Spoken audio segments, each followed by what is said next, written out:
Hello everyone, welcome to Okul India के सबसे affordable learning platform में आप सभी लोगों का एक बार फिर से बहुत बहुत स्वागत है। 8 दिसंबर 2025 मंडे यानी सोमवार का दिन और इंडियन एक्सप्रेस न्यूज़ एनालिसिस की आईना सीरीज लेकर मैं शांतनु सनवाल एक बार फिर से आपके सामने हाजिर हूँ। तो चलिए शुरू करते हैं। तो आज के न्यूज़पेपर सेशन पर चलें उससे पहले मैं आपको ये बताना चाहूँगा कि हमारी जो प्रीलिम्स की टेस्ट सीरीज़ है जीएस और करंट अफेयर्स की, इस टेस्ट सीरीज़ में हम लोग आपको एक स्पेशल ऑफर दे रहे हैं। तो ये टेस्ट सीरीज़ आप लोगों को सिर्फ 599 की जगह 499 में पड़ेगी और ये आपको ऑफर 3 दिन के लिए दिया जा रहा है। ठीक है, आज से शुरू होके 10 तारीख तक के लिए ऑफर है। आपको टेस्ट सीरीज मिल जाएगी सिर्फ 499 रुपीज़ में। तो नीचे डिस्क्रिप्शन में जो लिंक दिया हुआ है उसके थ्रू जाके आप इसमें एनरोल कर सकते हैं। ठीक है, और हमारा जो सी सेट लाइव क्लासेस का बैच है ये भी आपको 1299 की जगह सिर्फ 1099 में दिया जा रहा है। ये भी 3 दिन के लिए ऑफर है। ठीक है, 8, 9, 10 3 दिन में अगर आप चाहें तो सी सेट की क्लासेस में एनरोल कर सकते हैं ओनली एट 1099। ठीक है, 200 रुपये का डिस्काउंट आपको यहाँ पर स्पेशल ऑफर के तहत दिया जा रहा है। ठीक है, तो आप चाहें तो इसमें भी एनरोल कर सकते हैं। चलिए अब हम लोग अपने न्यूज़पेपर पर चलते हैं और आज के जो आर्टिकल्स हैं वो देखते हैं। तो ये आज का न्यूज़पेपर है। फ्रंट पेज पर अगर हम बात करें तो जो ये इंडिगो एयरलाइंस की जो फ़्लाइट्स कैंसिल हुई है उसको लेकर काफ़ी ज़्यादा जो है वो मतलब क्राइसिस जैसी सिचुएशन यहाँ पर लग रही है। तो यहाँ पर सवाल उठ रहे हैं बेसिकली जो इंडिगो का हाई प्रोफाइल बोर्ड है। ठीक है, क्योंकि इसके बोर्ड में फॉर्मर चीफ्स ऑफ सेबी हैं, इंडियन एयरफोर्स के भी कुछ फॉर्मर लोग हैं, नीति आयोग के लोग हैं, है ना, यूएस एविएशन एडमिनिस्ट्रेशन, तो इन सब के लोग हैं। तो इतना हाई प्रोफाइल बोर्ड होने के को लेकर यहाँ पर सवाल उठ रहे हैं। और इसकी जो रिस्क कमेटी है, ठीक है, कि वो क्या कर रही थी, ऐसे क्राइसिस की सिचुएशन आ गई यहाँ पर, है ना, तो इन सब चीज़ों को लेकर सवाल उठ रहे हैं, है ना। और यहाँ पर यह भी कहा गया है कि जो पिछले 2 सालों की एनुअल रिपोर्ट थी उसमें न्यू पायलट रूल्स का कहीं पर कोई मेंशन नहीं है। ठीक है, तो इसको लेकर अब थोड़ा सा जांच पड़ताल होगी, ऐसा यहाँ पर बताया जा रहा है ना, क्योंकि यहाँ पर लिखा गया है कि house panel likely to call top IndiGo officials, किसी को भी जो है वो छोड़ा नहीं जाएगा, बख्शा नहीं जाएगा, ऐसा यहाँ पर जो एमओएस हैं, ठीक है, उनका यहाँ पर कहना है। ठीक है, तो मतलब इससे मिनिस्ट्री ऑफ सिविल एविएशन के ऑफिशियल से भी सवाल जवाब हो सकते हैं, जो इंडिगो के टॉप ऑफिशियल्स हैं उनसे भी सवाल जवाब हो सकते हैं कि ऐसी सिचुएशन जो है वो अराइज क्यों हुई। ठीक है, इसके बाद यहाँ पर आपको ये न्यूज़ पता होगी, गोवा के क्लब में जो है वो रात को नाइट क्लब में बेसिकली आग लग गई और उससे 25 लोग जो हैं वो यहाँ पर मारे गए। तो उसमें भी कुछ यही बताया जा रहा है कि कुछ लाइसेंसेस उसके पास नहीं थे, है ना, फायर सेफ्टी के प्रॉपर नॉर्म्स वगैरह नहीं थे, एग्जिट्स वगैरह प्रॉपर नहीं थे, तो उस वजह से इतना बड़ा हादसा जो है वो यहाँ पर हो गया, है ना।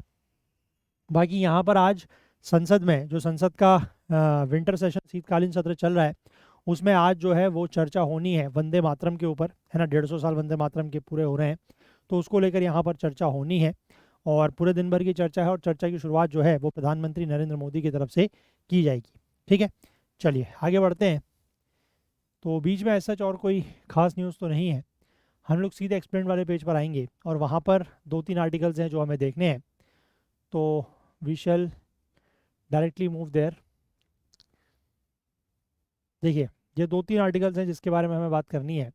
एक आर्टिकल तो फिर से इकोनॉमी को लेकर ही है ना, जो रुपया गिर रहा है उसको लेकर बात की जा रही है ना, करंट अकाउंट को लेकर यहाँ पर बात होगी। कल परसों आपको याद होगा हम लोगों ने थोड़ा सा कैपिटल अकाउंट को लेकर बात की थी, याद है, एफडीआई एफपीआई को लेकर बात की थी कि किस तरीके से इंडिया में जो फॉरेन इन्वेस्टमेंट्स हैं, ठीक है, नेट फॉरेन इन्वेस्टमेंट जो है वो इंडिया में कम हो रहे हैं, यानी कि ज़्यादा पैसा जो है वो विड्रॉ किया जा रहा है, या आप ये कह सकते हैं कि ज़्यादा पैसा जो है वो इंडिया से बाहर लगाया जा रहा है ना, और इंडिया में पैसा कम आ रहा है। तो उसका नेट हमने देखा था कि वो ऑलमोस्ट ज़ीरो के आसपास हो रहा है। यहाँ पर हम लोग बात करेंगे अबाउट दी करंट अकाउंट। ठीक है, करंट अकाउंट मतलब जो हमारा गुड्स एंड ट्रेड्स का सर्विसेज होता है ना, सॉरी, गुड्स एंड सर्विसेज का जो ट्रेड होता है ना, उसके बारे में हम लोग यहाँ पर डिटेल में बात करेंगे कि वो कैसे जो है वो इंडिया की प्रॉब्लम उसके बारे में बात कर रहा है। ठीक है, और उसमें ये लिखा गया है कि इंडिया की जो मतलब जो रुपया है, जो गिरता हुआ रुपया है, वो प्रॉब्लम कैपिटल अकाउंट की वजह से हो रहा है। वही जो मैंने आपको इन्वेस्टमेंट वाला बताया था, फॉरेन इन्वेस्टमेंट वाला, है ना, कि करंट अकाउंट की वजह से प्रॉब्लम नहीं है, लेकिन करंट अकाउंट को लेकर भी यहाँ पर डेटा दिया गया है। तो डिटेल में हम लोग इस बात को समझेंगे। इसके बाद यहाँ पर कर्नाटक की विधानसभा में एक नया बिल आ रहा है जो है हेट स्पीच को रेगुलेट करने के लिए। ठीक है, तो अभी तक हमारे देश में हेट स्पीच जो है वो कैसे रेगुलेट होती है तो उस बारे में बात करेंगे। इसके बाद यहाँ पर एक टर्म है that is Hindu rate of growth. ठीक है, प्रधानमंत्री मोदी ने एक इवेंट के दौरान इस शब्द का इस्तेमाल किया that is Hindu rate of growth. तो ये क्या होता है हिंदू रेट ऑफ ग्रोथ, ये भी हम समझेंगे। ठीक है, तो सबसे पहले इस आर्टिकल से शुरुआत करते हैं। ठीक है, देखो यहाँ पर ये लिखा है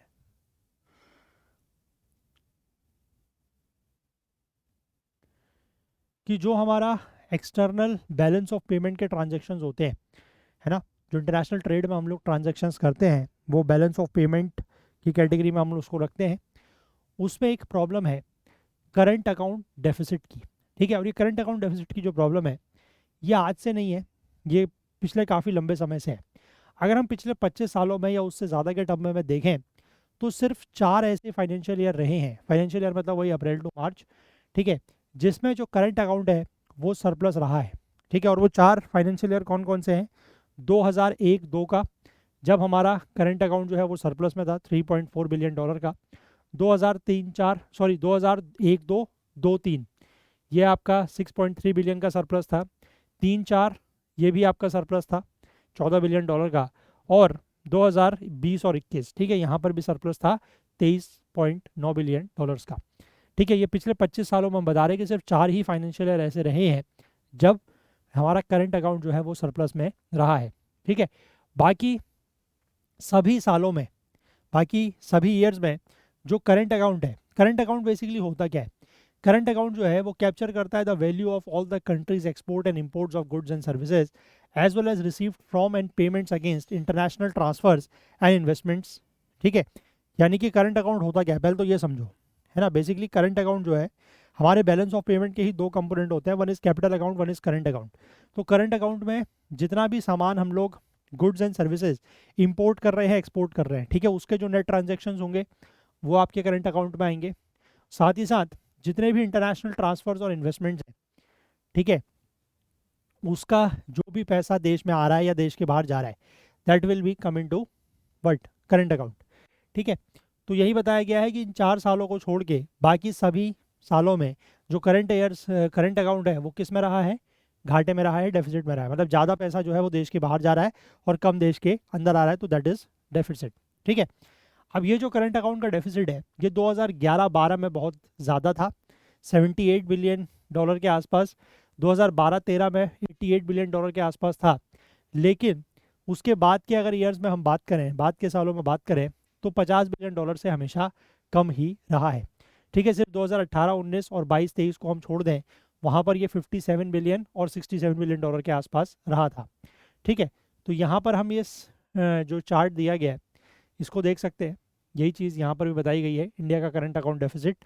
ठीक है, और यहाँ पर हमें ईयर्स के साथ ये दिया गया है 2007-8 से लेकर 25-26, 25-26 मतलब अभी सितंबर तक का डेटा है। तो इसमें आप देख सकते हैं कि एक ये वाला आप देखिए, है ना, ये आपका लगभग कौन सा ईयर होगा? 22-23 का ईयर होगा ये, है ना। और इसके बाद आप यहाँ पर देख सकते हैं 18-19 का ईयर जो है, इसमें ये वैल्यूज़ 50 से ऊपर दिख रही है, बट ज़्यादातर समय आपको जो वैल्यूज़ है वो 50 से नीचे ही दिखाई देगी। ठीक है, और ये नेगेटिव का मतलब क्या है कि this is current account surplus, क्योंकि डेफिसिट दिखा रहे हैं ना, तो डेफिसिट का नेगेटिव करेंगे तो that means this is surplus. ये सरप्लस आपको कौन से ईयर में दिखाई दे रहा है? 19-20, 20-21 में, आई थिंक 20-21, 21-22, हाँ 20-21 में दिखाई दे रहा है। ये जो चीज़ यहाँ पर इन्होंने लिखी है 20-21 में कि $23.9 बिलियन का क्या है सरप्लस है, वो ये है नेगेटिव वैल्यू जो यहाँ पर दिख रही है। ठीक है, बाकी जो सरप्लस हैं वो 2007 से पहले के हैं, है ना, तो इसलिए वो इस चार्ट में नहीं दिख रहा है आपको। क्लियर है बात? चलिए, इसके बाद आगे देखिए द इनविजिबल हैंड। ठीक है, अब जो बीओपी के भी जो बैलेंस ऑफ पेमेंट है उसके तो मैंने आपको 2 कंपोनेंट बता दिए, एक करंट अकाउंट, एक कैपिटल अकाउंट। ठीक है, हम बात कर रहे हैं करंट अकाउंट की, तो करंट अकाउंट के भी 2 कंपोनेंट होते हैं। ठीक है, पहला है मर्चेंडाइज ट्रेड। मर्चेंडाइज ट्रेड मतलब गुड्स का ट्रेड। ठीक है, जो फिजिकल गुड्स होते हैं उनका ट्रेड, उनका import export, that is merchandise trade. ठीक है, इंडिया का जो गुड्स ट्रेड बैलेंस है ये हमेशा नेगेटिव में है, हमेशा मतलब नेगेटिव मतलब ये हमेशा डेफिसिट में है, कि हम ज़्यादा जो है वो इंपोर्ट करते हैं और कम जो है वो एक्सपोर्ट करते हैं। ठीक है, और डेफिसिट जो है वो 2007-8 में लगभग $91.5 बिलियन के आसपास था, और 2012-13 में ये दुगने से भी ज़्यादा हो गया। ठीक है, $195.7 बिलियन हो गया। 16-17 में थोड़ा सा कम होता है, 112 तक आता है। उसके बाद 20-21 में फिर से थोड़ा सा कम होता है। लेकिन 24-25 की अगर हम बात करें तो ये बहुत ज़्यादा बढ़ चुका है। दिस इज़ 286.9, यानी कि 287 बिलियन डॉलर के आसपास अभी हमारा जो है वो ट्रेड डेफिसिट चल रहा है। किसमें? गुड्स में। ठीक है, गुड्स का ट्रेड डेफिसिट है ये। और अगर इस साल के जो शुरुआती 6 महीने रहे हैं, अप्रैल टू सितंबर, अगर उसी ट्रेंड से हम चलते रहें तो इस बार जो हमारा फाइनेंशियल ईयर है उसमें मर्चेंडाइज का ट्रेड डेफिसिट 300 बिलियन डॉलर से ज़्यादा पहुंच जाएगा, ऐसा यहाँ पर लिखा गया है। ठीक है, अब इसके बाद जो ये गुड्स का ट्रेड डेफिसिट बढ़ रहा है, ये थोड़ा बहुत कंपनसेट या ऑफसेट किया जा रहा है जो इनविजिबल सब कंपोनेंट है उससे। इनविजिबल ट्रेड मतलब, इनविजिबल्स कंपोनेंट मतलब क्या? जो हमारे सर्विसेज का ट्रेड है वो। ठीक है, invisible trade has to do with the global flows of services, people, data and ideas as opposed to the movement of tangible stuff visible from national borders through sea and by air. है ना, वही मैंने आपको बताया कि जो balance of payment का current account वाला है, करंट अकाउंट के भी दो सब कंपोनेंट है, एक विजिबल्स का ट्रेड, एक इनविजिबल्स का ट्रेड। विजिबल्स का ट्रेड मतलब trades of physical goods and physical goods. ठीक है, उनका import export that comes under visible goods, या आप कह सकते हैं जो विजिबल कंपोनेंट है उसमें। दूसरा जो इनविजिबल्स कंपोनेंट है, इनविजिबल्स का मतलब होता है जिसको हम देख नहीं सकते, which is not tangible, which is intangible, like services. ठीक है, अब सर्विसेज का जो भी ट्रेड हो रहा है तो हम सर्विसेज को कहीं देख थोड़ी पा रहे हैं, है ना, that is considered as intangible goods और वो इनविजिबल्स में माना जाता है। ठीक है, तो इसका मतलब क्या है कि इनविजिबल्स का या जो सर्विसेज का हमारा ट्रेड है वो पॉजिटिव है ना, उसमें हम सरप्लस में हैं। लेकिन जो हमारा विजिबल्स का ट्रेड है यानी कि गुड्स का जो ट्रेड है उसमें हम डेफिसिट में हैं। ठीक है, तो जो इनविजिबल ट्रांजेक्शन्स है उसमें इंडिया का कंसिस्टेंटली जो है वो सरप्लस हमने इन्जॉय किया है। अगर हम बात करें तो किस वजह से हुआ है? From private remittances. Private remittances मतलब जो लोग इंडिया के विदेशों में रहते हैं, काम करते हैं, वहाँ से वो पैसा कमा के इंडिया भेजते हैं, तो वो भी हमारे लिए फ़ायदा है, मतलब उसमें भी हमारे देश में पैसा आ रहा है। या फिर हम जो सॉफ्टवेयर बनाते हैं, ठीक है, उनका एक्सपोर्ट वगैरह करते हैं तो उससे भी पैसा मिलता है, वो भी सर्विसेज का ट्रेड है। Businesses, financial and miscellaneous services जो हम वर्ल्ड वाइड प्रोवाइड करते हैं उससे भी पैसा आता है। ठीक है, तो ये जो रिसीट्स है यानी कि इनसे जो पैसा आता है that exceeded considerably exceeded the outflows from payment of interest, dividends and royalty to foreign lenders and investors and also other sources such as Indians studying abroad. तो हमारे देश से इनविजिबल्स के रूप में पैसा बाहर कैसे जाता है? ठीक है, कि जो फॉरेन लेंडर्स हैं या जो फॉरेन इन्वेस्टर्स हैं जो हमारे देश में पैसा लगाते हैं, ठीक है, तो उनको हम इंटरेस्ट पे करते हैं क्योंकि उन्होंने हमारे देश में पैसा लगाया तो वो कुछ ब्याज कमाएंगे, इंटरेस्ट कमाएंगे, वो पैसा उनको मिलता है। या फिर उन्होंने जैसे किसी कंपनी के स्टॉक शेयर्स खरीदे हुए हैं तो उनको जो कंपनी है वो अपने प्रॉफिट में से हिस्सा देती है जिसको डिविडेंड बोलते हैं। ठीक है, और उनको कुछ रॉयल्टी वगैरह मिलती है, तो इस तरीके से हमारे देश का पैसा बाहर भी जाता है इनविजिबल्स के रूप में। या फिर कुछ इंडियंस जो है, जो इंडियन स्टूडेंट्स हैं वो बाहर पढ़ रहे हैं, ठीक है, तो उसके रूप में भी हमारे देश से पैसा बाहर जा रहा है। तो लेकिन ये जो पैसा बाहर जा रहा है वो कंपैरेटिवली उससे काफ़ी कम है जितना पैसा हमारे देश में आता है। तो ध्यान रखिएगा कि इन टर्म्स ऑफ इनविजिबल्स, या आप ये कह सकते हैं कि in terms of trade in services हमारा जो है वो सरप्लस है। ठीक है, तो यहाँ पर ये बताया गया है कि सरप्लस की अगर हम बात करें तो ये 2007-8 में लगभग 75 बिलियन डॉलर के आसपास था, 21-22 में बढ़ के 150 डॉलर के आसपास हो गया, 150 बिलियन डॉलर, और 24-25 में ये बढ़ के 263 डॉलर के आसपास हो गया।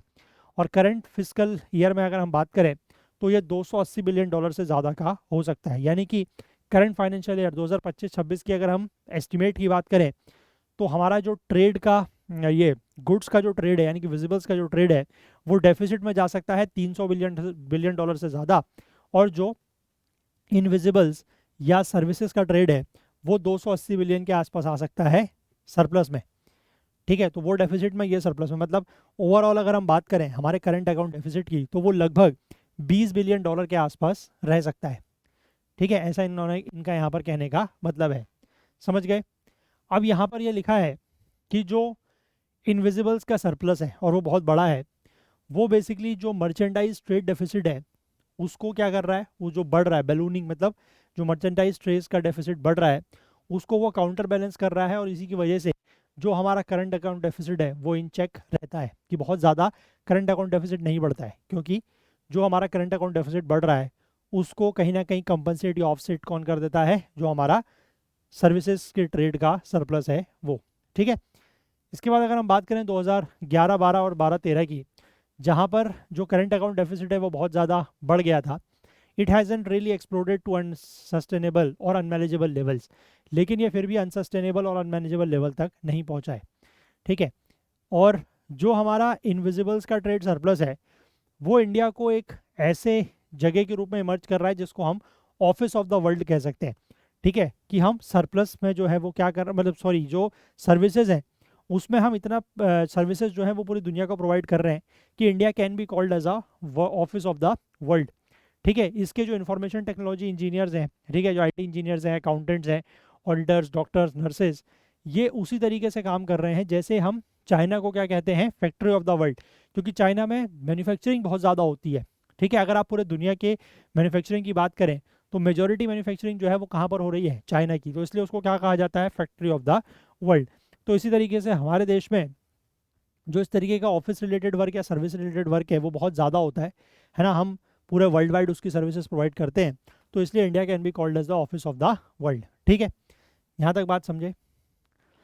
अच्छा, यहाँ पर आई थिंक शायद एक चार्ट दिया गया है, ये बात किस बारे में कर रहा है, goods deficit versus invisibles surplus. ठीक है, कि गुड्स का आप देख सकते हैं कि गुड्स का जो ट्रेड बैलेंस है वो नेगेटिव में है, दिस इज जीरो लाइन, इससे हमेशा नीचे ही आपको दिख रहा है ना। और हम बात करेंगे इनविजिबल्स ट्रेड बैलेंस की, तो वो आपको हमेशा जीरो से ऊपर यानी कि पॉजिटिव दिखाई दे रहा है। ठीक है, समझ गए बात। और ये जितनी लाइन जीरो से नीचे होगी, है ना, गुड्स वाली, इसका मतलब हमारा जो गुड्स में ट्रेड डेफिसिट है वो उतना ज़्यादा है। और जितना हमारे ये लाइन जो ये ऑरेंज कलर की लाइन आपको दिख रही है, ये जितना आपका जीरो से ऊपर होगी, इसका मतलब इनविजिबल्स या सर्विसेज के ट्रेड में हमारा उतना सरप्लस है। ठीक है, तो ये बात तो आप समझ गए।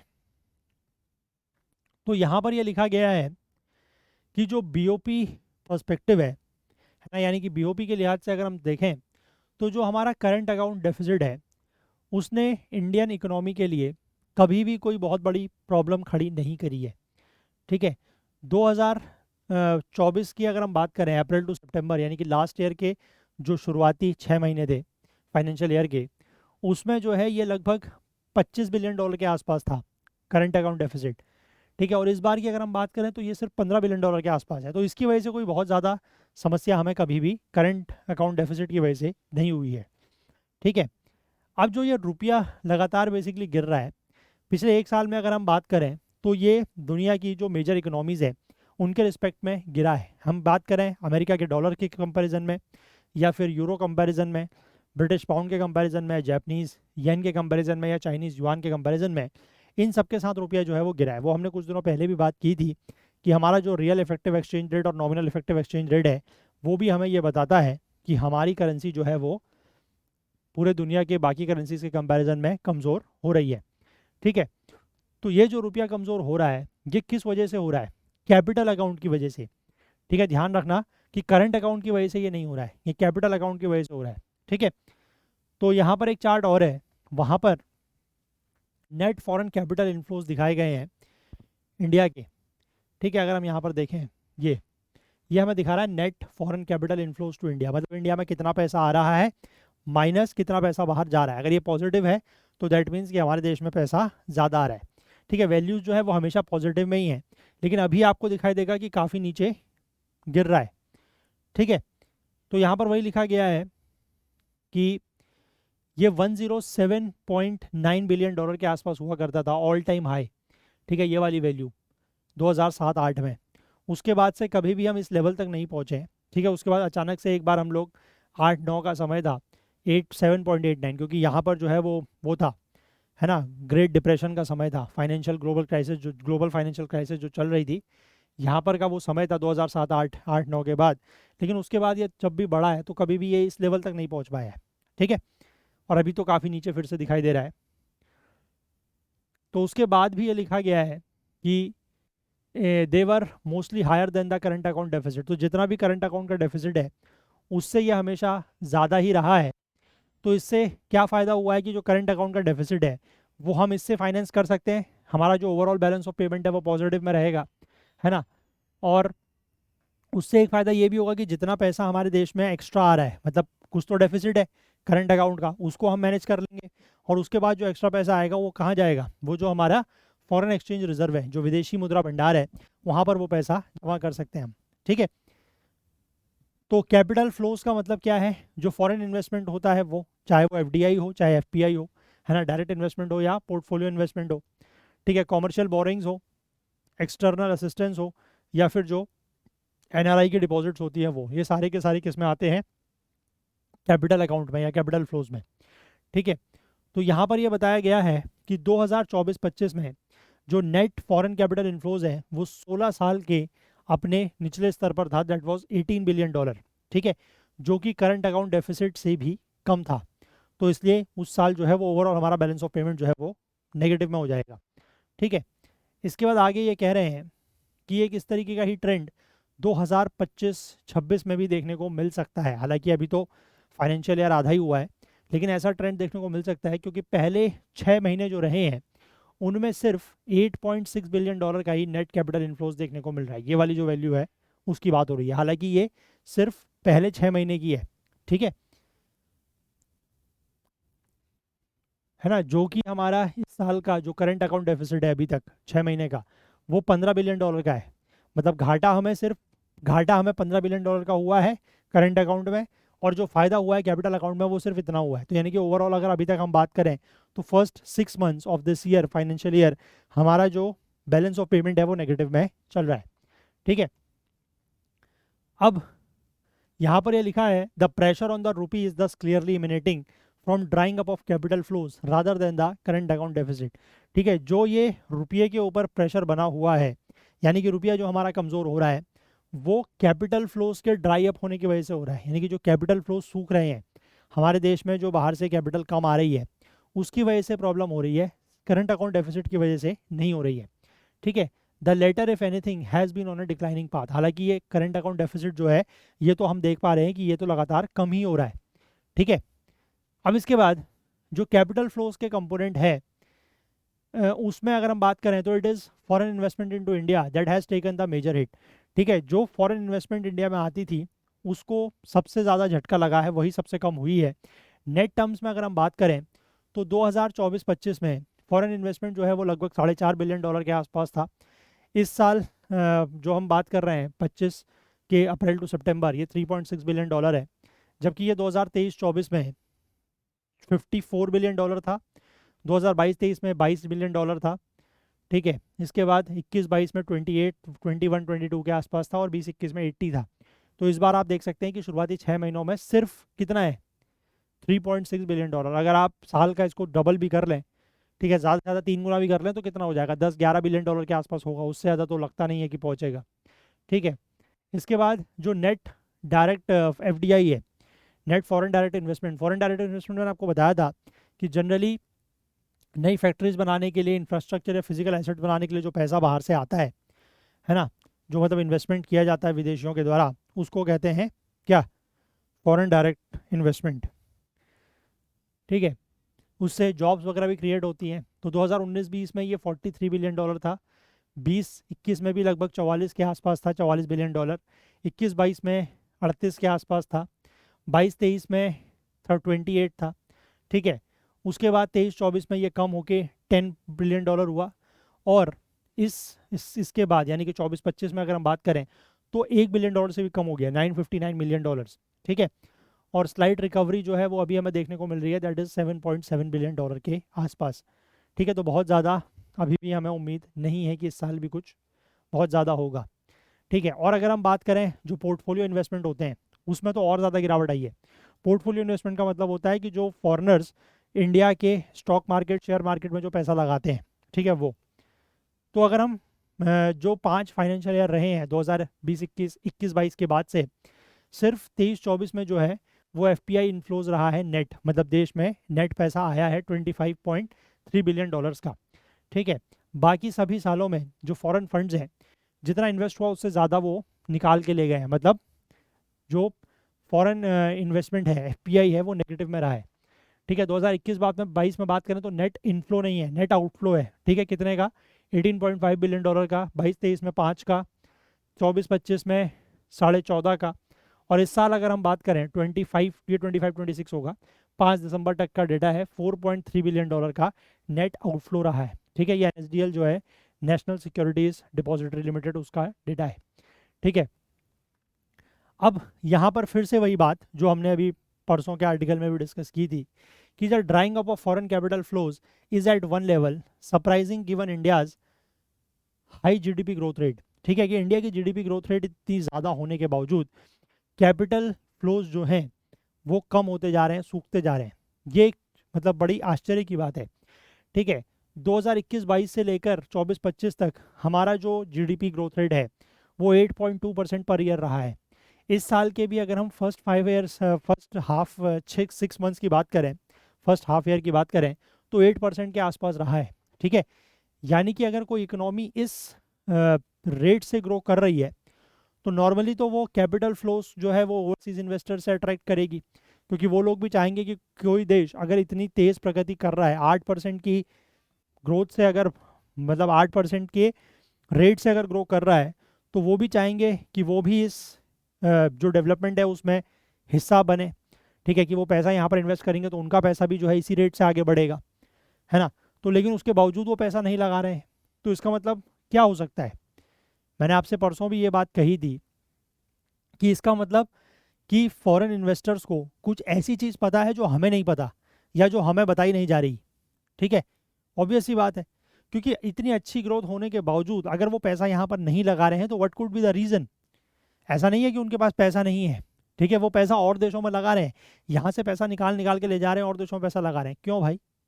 यही तो बात नहीं समझ में आ रही है। ठीक है, तो इसके लिए यहाँ कहा गया है कि इसके पीछे कोई भी एक्सप्लेनेशन हो कि फॉरेन कैपिटल जो है वो इंडिया में क्यों नहीं आ रहे हैं, लेकिन ये जरूर कहा जा सकता है, हालांकि एक्सप्लेनेशन हमें नहीं पता कि क्या एक्सप्लेनेशन है, नो बडी नोज। ठीक है, even the author of this article don't know कि क्या एक्सप्लेनेशन है उसके पीछे। लेकिन हाँ, ये ज़रूर कहा जा सकता है कि जो रुपये में गिरावट आ रही है उसके पीछे ये मुख्य कारण है कि कैपिटल फ्लोज हमारे देश में कम हो रहे हैं। ठीक है, क्यों कम हो रहे हैं ये हमें भी नहीं पता, ये ऑथर को भी नहीं पता। ठीक है, अगर आपको इस बारे में कुछ आइडिया है तो आप हमें कमेंट सेक्शन में ज़रूर बताएं। ठीक है, सबको जो है उसके बारे में पता लगेगा कि क्या इसके पीछे कारण है कि इतनी हमारी जीडीपी ग्रोथ रेट ज़्यादा होने के बावजूद कैपिटल फ्लोज जो हैं वो सूखते जा रहे हैं, कम होते जा रहे हैं। वाई सो? ठीक है, चलिए, तो इसके बारे में आपको अगर कुछ आइडिया है तो कमेंट सेक्शन में बताइएगा। आर्टिकल के ऑथर को भी नहीं पता, है ना, और मुझे भी नहीं पता, ईमानदारी की बात। अगर आपको पता है तो मुझे बताइएगा। ठीक है, चलिए, इसके बाद हम लोग ये जो अगला आर्टिकल है, कहाँ गया वो, ये इस वाले आर्टिकल की बात करते हैं। ठीक है, कि इंडिया में हेट स्पीच जो है, जो नफरती बयान है, जो नफरती भाषण है, उसको कैसे रेगुलेट किया जाता है। और अभी जो कर्नाटक की विधानसभा में एक बिल आने वाला है ना, उसमें क्या बातें कही गई हैं वो अगर हम देखें तो ये जो बिल यहाँ पर आ रहा है,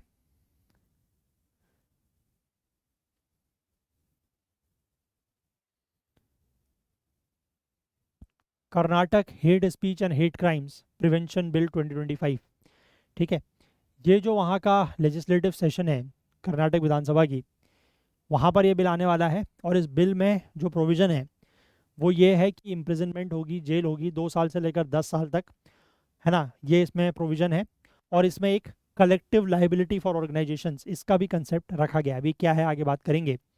तो यहाँ पर जो कर्नाटक के पार्लियामेंट्री अफेयर्स मिनिस्टर हैं HK पाटिल, उनका ये कहना है कि इस तरीके का लेजिस्लेशन या लॉ जो है वो ज़रूरी है, क्योंकि ऐसा कोई भी एग्जिस्टिंग लॉ नहीं है जो एक्सप्लिसिटली, जो क्लियरली हेट स्पीच से डील करता है। ठीक है, तो ये चीज़ हाईलाइट करती है कि लॉन्ग स्टैंडिंग लेजिस्लेटिव गैप है ना, कि एक कानून की ज़रूरत है बहुत समय से। हालांकि जो हेट स्पीच टर्म है इसको पॉपुलर डिस्कोर्स में तो बहुत जगह यूज़ किया जाता है। ठीक है, हेट स्पीच आपने बहुत जगह सुना होगा, कई बयानों में, कई भाषणों में कहा जाता है कि हेट स्पीच का यूज़ हो रहा है, नहीं करना चाहिए ये वो। लेकिन हेट स्पीच जो है वो इंडिया के किसी भी क्रिमिनल लॉ में क्लियरली मेंशन्ड या डिफाइंड या फॉर्मली डिफाइंड नहीं है। ठीक है, इस चीज़ को ध्यान रखिएगा, ये स्टेटमेंट इंपॉर्टेंट हो सकता है कि इंडिया के किसी भी इसमें लॉ में, स्टैट्यूट में, what is hate speech that is formally not defined. ठीक है, तो करंट लीगल फ्रेमवर्क की अगर हम बात करें तो कोई स्पेसिफिक स्टैट्यूट या लॉ तो नहीं है। तो अभी जो इंडियन लॉ इन्फोर्समेंट एजेंसीज हैं वो जो भारतीय न्याय संहिता है, ठीक है, जो बीएनएस है, उसके कई सारे प्रोविजंस को इन्वोक करती है अगर हेड स्पीच के कोई केसेस या मामले होते हैं तो उनमें, ठीक है। अब इन सेक्शंस को प्राइमरीली किस लिए यूज़ किया जाता है, जो मतलब जिन सेक्शंस को यूज़ करती है law enforcement agencies, just give me a minute.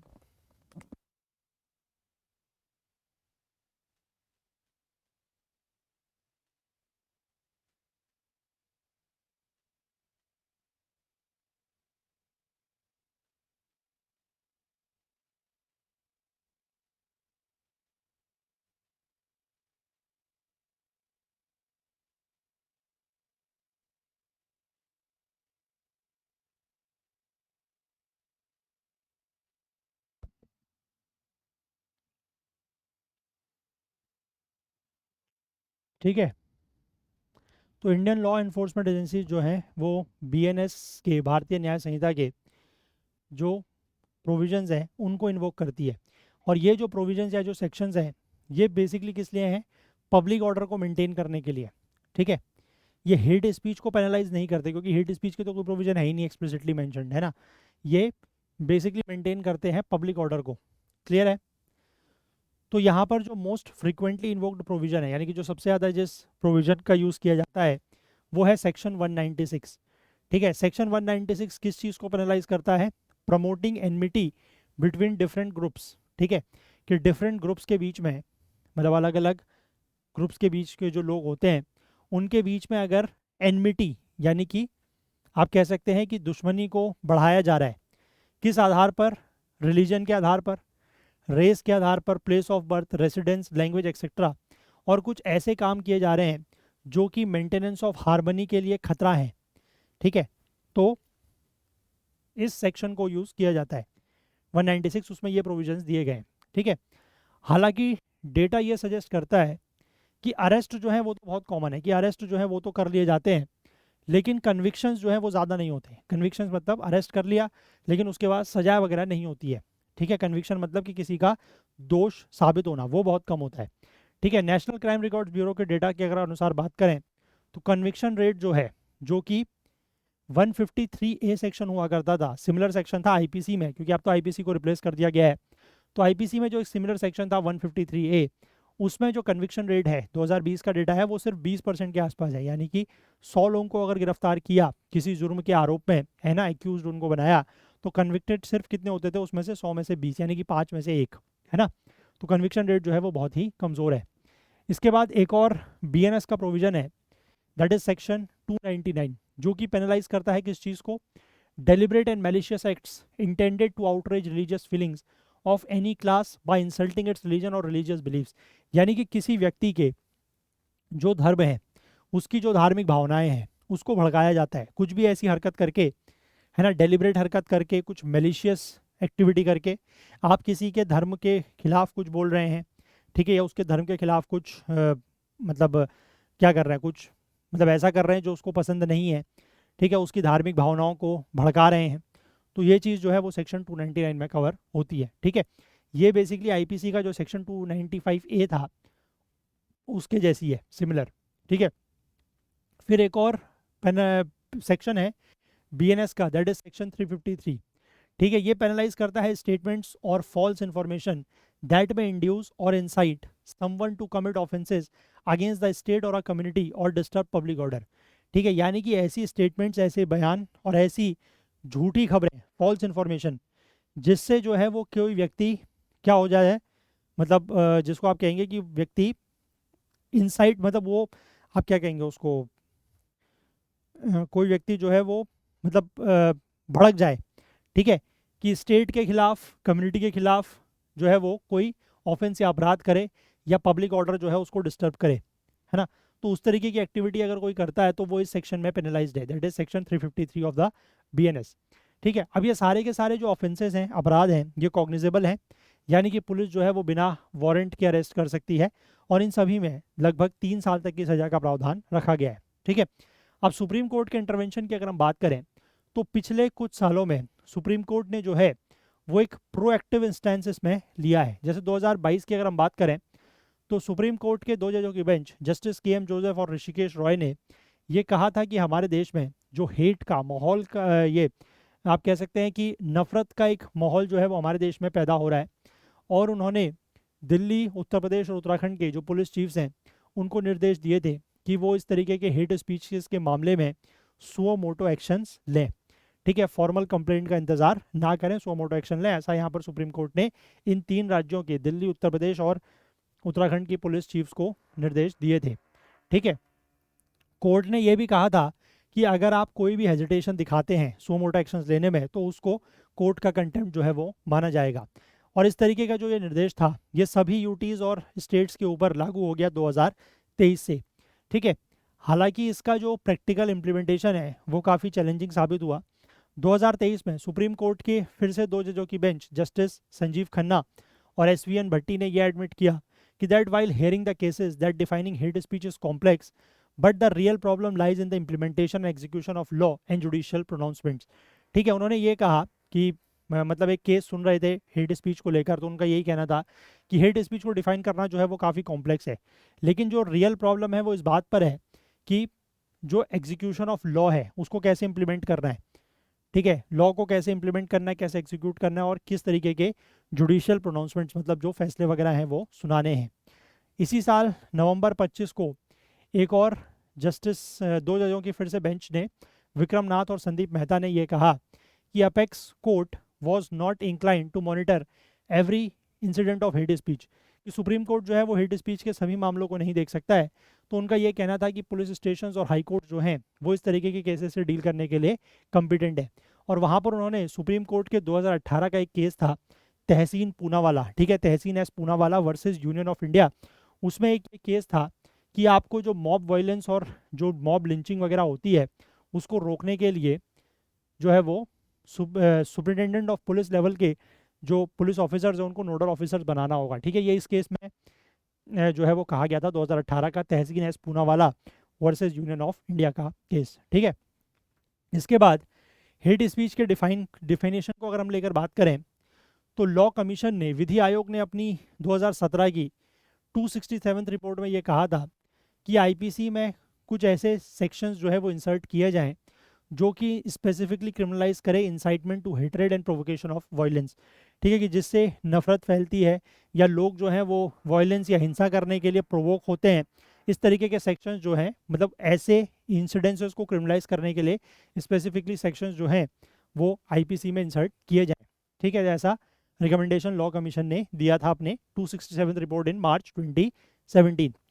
तो 2022 में एक प्राइवेट मेंबर का मतलब होता है ऐसा संसद का सदस्य जो सरकार का हिस्सा नहीं है। ठीक है, प्राइवेट मेंबर का बिल जो है जिसका नाम था the hate speech and hate crimes prevention bill, इसको राज्यसभा में बीआरएस के जो एमपी हैं के.आर. सुरेश उनके द्वारा इंट्रोड्यूस किया गया, के.आर. सुरेश रेड्डी के द्वारा इंट्रोड्यूस किया गया। और इसमें यही था कि हेट स्पीच को जो है वो डिफाइन किया जाएगा, मतलब उस बिल के अनुसार as any expression that incites, justifies, promotes और स्प्रेड्स डिस्क्रिमिनेशन, हेट्रेड, हॉस्टिलिटी और वायलेंस अगेंस्ट अ पर्सन और अ ग्रुप, यानी कि किसी भी व्यक्ति या किसी भी समुदाय के प्रति या उसके खिलाफ अगर आप भेदभाव फैला रहे हैं, नफरत फैला रहे हैं, ठीक है, हॉस्टिलिटी फैला रहे हैं, वायलेंस, हिंसा फैला रहे हैं, तो इस तरीके की कोई भी एक्टिविटी अगर आप कर रहे हैं तो वो हेट स्पीच में आएगा। ठीक है, ऐसा उस बिल में कहा गया था। साथ ही साथ उसमें हेट क्राइम को ऐसा ऑफेंस माना गया था कि जिसको motivated by prejudice against a victim's real और attributed status including religion, caste, gender identity और सेक्सुअल ओरिएंटेशन। ठीक है, कि अगर जो भी विक्टिम है, ठीक है, जो भी पीड़ित है, अगर उसके किसी भी इस तरीके के स्टेटस को लेकर कोई भी ऐसी हरकत की जाती है, ठीक है, तो वो सब के सब जो है वो हेट क्राइम्स में आएंगे, ऐसा यहाँ पर कहा गया था। ठीक है, हालांकि वो प्राइवेट मेंबर का बिल था तो ऑब्वियसली पास नहीं हुआ क्योंकि इंडिया में बहुत कम प्राइवेट मेंबर्स बिल जो है वो पास होते हैं। तो वट कर्नाटक बिल से, जब ये जो कर्नाटक में बिल आ रहा है इसमें क्या प्रोविजन है, तो कर्नाटक जो है वो पहली ऐसी इंडियन स्टेट है जहाँ पर ऐसा बिल आ रहा है। ठीक है, specifically for targeting the hate speech. और इसमें जो लॉ कमीशन के रिकमेंडेशंस थे और जो 2022 के प्राइवेट मेंबर बिल के कुछ कंसेप्ट थे वो इसमें शामिल हो सकते हैं। ठीक है, कर्नाटक कैबिनेट के अनुसार ये जो नया बिल है ये डिफाइन करता है हेट स्पीच को as an expression causing injury और डिसहार्मनी अगेंस्ट अ पर्सन और group based on religion, race, caste, gender, sexual orientation, place और वर्थ और डिसेबिलिटी। ठीक है, इसमें सेक्सुअल ओरिएंटेशन और जेंडर को भी इंक्लूड किया गया है। तो वो ये दिखाता है कि ये ट्रेडिशनली जो एक्सेप्टेड कैटेगरीज या ट्रेडिशनली प्रोटेक्टेड कैटेगरीज हैं उनसे बियॉन्ड भी ये बात कर रहा है। ठीक है, तो यहाँ पर एक बिल का जो डिस्टिंक्ट फीचर है वो है about the provision of collective liability. इसका मतलब ये है कि कोई भी हेट स्पीच अगर किसी ऑर्गेनाइजेशन से लिंक्ड मिलता है, ठीक है, कि कोई भी हेट स्पीच जो है वो किसी ऑर्गेनाइजेशन के थ्रू या ऑर्गेनाइजेशन से जुड़े हुए मतलब हो रहा है, तो जो भी उस ऑर्गेनाइजेशन में person in position of responsibility होगा तो उसको गिल्टी माना जाएगा। ठीक है, और बिल में ये भी कहा गया है कि स्टेट के पास ये पावर होगी कि वो इंटरनेट से इस तरीके का हेटफुल कंटेंट ब्लॉक कर सकते हैं या रिमूव कर सकते हैं। इससे बेसिकली, लेकिन ये माना जब भी जा रहा है कि ये वाला जो प्रोविज़न है इसमें ऑनलाइन प्लेटफॉर्म्स जो हैं वो इसका विरोध भी करेंगे। ठीक है, तो अब देखते हैं आने वाले समय में क्या होता है, बट फिलहाल जो मैंने आपको यहाँ पर पॉइंट्स बताए इनको आप ज़रूर ध्यान रखिएगा। ठीक है, चलिए, इसके बाद मैंने आपको बताया कि एक टर्म का इस्तेमाल किया गया, that is Hindu rate of growth. अब ये क्या है, देखो यहाँ पर प्रधानमंत्री ने ये कहा है कि ये जो एक्सप्रेशन है that is the Hindu rate of growth reflected a colonial mindset. ये कॉलोनियल माइंडसेट को दर्शाता है जो कि इंडिया की स्लो इकोनॉमिक परफॉर्मेंस, मतलब आज़ादी के बाद कुछ दशकों तक हमारी जो इकोनॉमिक परफॉर्मेंस थी वो काफ़ी कमज़ोर थी, स्लो थी, ये उसको लिंक करता है to the faith and identity of its people. तो इसलिए ये कॉलोनियल माइंडसेट को दर्शाता है। अब लेकिन इस टर्म का मतलब क्या है, ये टर्म कहाँ से आया, तो New Oxford Companion to Economics in India, उसके अनुसार एक पर्सन थे, इकोनॉमिस्ट थे, जिनका नाम था राज कृष्णा। इन्होंने इस टर्म को कॉइन किया था 1982 में, और इस टर्म को ये कहा गया कि इट्स अ पॉलेमिकल डिवाइस। पॉलेमिकल मतलब किसी का अगर आप क्रिटिसिज्म कर रहे हैं उस तरीके का, intended to draw attention to the meagre 3.5% growth rate experience by India over the long run. यानी कि देश जब आज़ाद हुआ तो उसके बाद कई समय तक हमारी जो ग्रोथ रेट थी वो काफ़ी कम थी। तो 3.5% की जो ग्रोथ रेट थी उसको दर्शाने के लिए ये टर्म कहा जाता था, that is Hindu rate of growth. ठीक है, ये the fact that this rate of growth remained study through changes in governments. ठीक है, सरकारें बदली, वॉर्स के समय आए, फेमाइंस हुई, बाकी क्राइसिस हुए, लेकिन हमारी ये जो ग्रोथ रेट है वो लगभग इतनी ही बनी रही। Made it for him an inherently cultural phenomena, hence the name. ठीक है, क्योंकि ये ग्रोथ रेट जो है वो किसी भी चीज़ से फ़र्क नहीं पड़ रहा था, हमारी ग्रोथ रेट जो है वो लगभग 3.5% के आसपास हमेशा बनी रही। सरकारें बदली, ठीक है, वॉर्स हुए, फेमिन्स हुए, सारे क्राइसिस हुए, लेकिन हमारी ग्रोथ रेट नहीं बदली। तो इसलिए इसको उन्होंने कल्चर से जोड़ के इसका नाम रखा हिंदू रेट ऑफ ग्रोथ। ठीक है, हालांकि इंडिया की जो पॉपुलेशन ग्रोथ रेट है वो 1900 से लेकर 1946 तक 0.8% रही है एनुअली। ठीक है, ग्रोथ रेट इन पॉपुलेशन, और उसके बाद नेहरू एरा में कहा जाता है कि वो 2% के आसपास रही। अगर पॉपुलेशन ग्रोथ रेट जो है वो कॉलोनियल रेट्स पे ही रहता, मतलब आज़ादी से पहले वाले इसी रेट पर अगर रहता, तो पर कैपिटा इनकम ग्रोथ जो है वो 3% से ज़्यादा होता। ठीक है, जितना यूएस यूके में रहा है 1820 से 1992 के बीच में, उससे डबल, और जापान से भी ज़्यादा हमारा ग्रोथ रेट रहता, पर कैपिटा इनकम जो है वो रहती। ठीक है, further GDP growth data indicate that India has surpassed the Hindu rate of growth long before 1991 liberalization reforms were introduced। ठीक है, हालांकि जीडीपी का ग्रोथ डेटा का रेट जो है, ग्रोथ डेटा ये इंडिकेट करता है कि इंडिया ने जो है ये जो हिंदू रेट ऑफ ग्रोथ जिसको कह रहे हैं कि 3.5% के आसपास जो हमारी बहुत ही मीगर एक ग्रोथ रेट थी, उसको इंडिया ने 1991 के जो लिबरलाइजेशन रिफॉर्म्स लाए गए उससे काफ़ी पहले ही सरपास कर लिया था। 1956 से 75 के बीच में इंडिया का जो average annual GDP growth rate है वो 3.4% रहा है, जो कि हिंदू रेट ऑफ ग्रोथ को मैच करता है, क्योंकि वो लगभग 3.5% के आसपास माना जाता है। लेकिन 1981 से 1991 के बीच में अगर हम बात करें तो हमारा जो ग्रोथ रेट है, GDP growth rate average annual, वो 5.8% रहा है। ठीक है, जो कि हिंदू रेट ऑफ ग्रोथ से काफ़ी ज़्यादा है। ठीक है, तो उस तरीके का टर्म यहाँ पर इस्तेमाल किया जाता है, उसको ध्यान रखेंगे, दैट इज़ 3.5% का ग्रोथ रेट। ठीक है, जो कि काफ़ी कम माना जाता है उस हिसाब से, तो उसको उन्होंने टर्म दिया है Hindu rate of growth. Clear है बात? चलिए, तो यही सारे आर्टिकल्स थे जो हमें डिस्कस करने थे, तो सेशन को हम लोग इतना ही रखते हैं। और जाने से पहले मैं आपको एक बार बता दूं कि आप में से जो भी लोग अगले साल के प्रीलिम्स के लिए अगर सीसेट हमसे पढ़ना चाहते हैं लाइव क्लास में, तो आप लोगों के लिए एक स्पेशल ऑफर है। आपको ये बैच अगले 3 दिनों में अगर आप परचेज़ करते हैं तो सिर्फ 1099, ठीक है, यानी कि 1299 पे था, बट उसमें भी 200 रुपये का डिस्काउंट देके 1099 पर किया जा रहा है। तो अगर आप लोग इंटरेस्टेड हैं तो जल्द से जल्द इसको एनरोल कर लें। नीचे डिस्क्रिप्शन में या हमारे ऐप या वेबसाइट में आपको इसके लिंक्स मिल जाएंगे।